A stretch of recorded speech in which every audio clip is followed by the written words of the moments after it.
Joining me now from Washington, CBS News senior political editor Steve Chaggaris and Washington Post political reporter Amber Phillips. Okay, Amber, to you first. Senator Sessions, he's got to be approved by a majority in the Senate to be confirmed. But are there any early signs that might indicate that there could be trouble?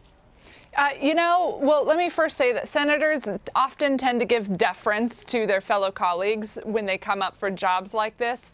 But this is a unique time in American politics, right? And the indications I've seen is that largely Senate Republicans are saying Jeff Sessions is great, good pick, Donald Trump, we like him, including key top Republicans on the Senate committee that would approve him. Senate Democrats are kind of keeping their options open. I think they're trying to decide whether or not they want to take a stand against Jeff Sessions and therefore Donald Trump early on. Of the comments I've heard, they're saying, we've been happy to work with Jeff Sessions in the Senate, but he better know we're going to investigate everything very, very thoroughly. Kind of leaving their options open there for what tack they want to take. That's interesting. I want to ask you, though, Steve, Senator Sessions was denied at one point a federal judgeship by the Republican-controlled Senate Judiciary Committee. I mean, this was a while back. It was back in 1986, but it was because of racially charged comments. The late Senator Ed Kennedy, he said this during a hearing, that Mr. Sessions is, quote, a throwback to a shameful era which I know both black and white Americans thought was in our past. Could those words of late Senator Ed Kennedy come back to haunt him? Ted Kennedy come back to haunt him? I mean, I think he's going to have to answer those questions again in any kind of confirmation hearing. I think Democrats are going to bring up those issues again, and he's going to have to address it. He's going to be in charge of civil rights related things as Attorney General. And there's no question that Democrats at some point, maybe they won't totally oppose him, but they're going to raise questions about civil rights issues, racism or allegations of racism, and they'll ask questions about immigration. No question. This is a man, Sessions, who immigration reformers, he's one of their top enemies. He's not a fan of immigration reform. He was backing Donald Trump's call for a wall. And so I think those are the kinds of issues you'll see Democrats bring up. And I'd be shocked if the 1986 stuff doesn't come up in confirmation hearings, at least from Democrats. Amber, we know Lieutenant General Michael Flynn, he's been tapped for National Security Advisor. That's actually a position that doesn't require congressional approval. And last year, there's some rumor buzzing about his business engagements, because last year he was actually accepted a speaking engagement with the Kremlin-funded TV network Russia Today. He attended it, and the network's party in Moscow, where Russian President Vladimir Putin was actually present. We also know that he's got close ties, a business dealing with Erdogan in Turkey. So does this raise potential conflict of interest here? Yeah, I think if you're a Senate Democrat, or if you're any Democrat, because as you mentioned, this Michael Flynn doesn't need to get approved by Congress, this would send, a shiver of concern that Trump is picking people who have sort of agreed with him that America needs to work more with Russia. Trump throughout the campaign notably refused to criticize Russian President Vladimir Putin. The last presidential Republican nominee we had said Russia is, our number one geopolitical foe. That's a quote from Mitt Romney right there.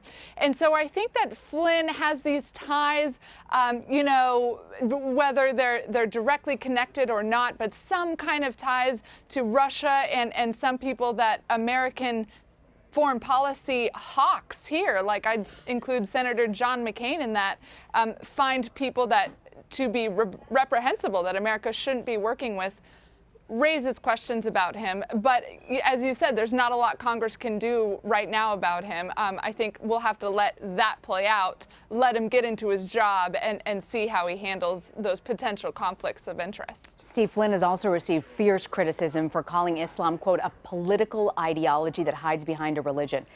He's also praised the recent crackdown on Turkey on critics of President Erdogan, which, as I mentioned, he has business dealings with people associated with him. So what type of narrative is this setting up for Trump's future administration?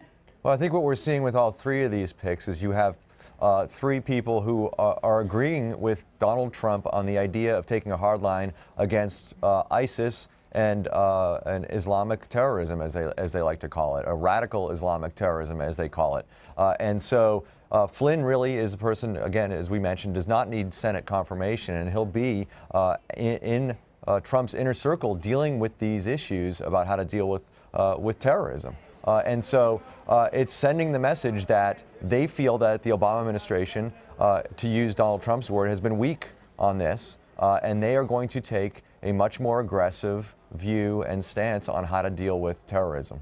Amber, the president-elect has called for unity, but based on some of the picks he's putting into his cabinet to these administrative positions, some people have been criticized for using racially charged language. So does this kind of upset those efforts?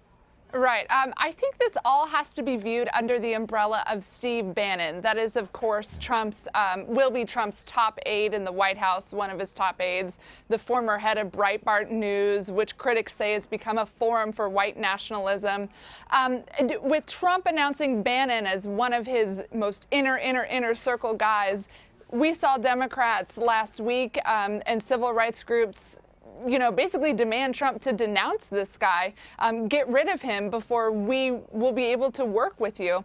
And I think when you consider all of Trump's nominations on Friday today, under the umbrella of Bannon, you can see a trend, or if you're, especially critics of Trump administration, can see a trend that he's not willing to compromise on that. He's not willing to back off some of the more inflammatory comments and proposals he made during the campaign. In fact, he wants to bring people who agree with those comments into his inner circle. Steve, I want to ask you before we go about Congressman Mike Pompeo. He's been selected to lead the CIA. What's been the reaction by his colleagues in Washington to the appointment? Fairly positive, actually, to this point. But there's one thing in his background I think is going to be very interesting to watch in terms of Senate confirmation. He's a big supporter of the NSA surveillance program, which Senator Rand Paul was not. And if you're looking for Republicans who might be in opposition to a Trump nominee, there might be some friction there, and I'm really interested to see how that goes through the nomination process, to see if he loses any Republican supporters because of his stance on NSA. Steve Chaggaris and Amber Phillips, thank you both for joining us. Thanks. Thanks.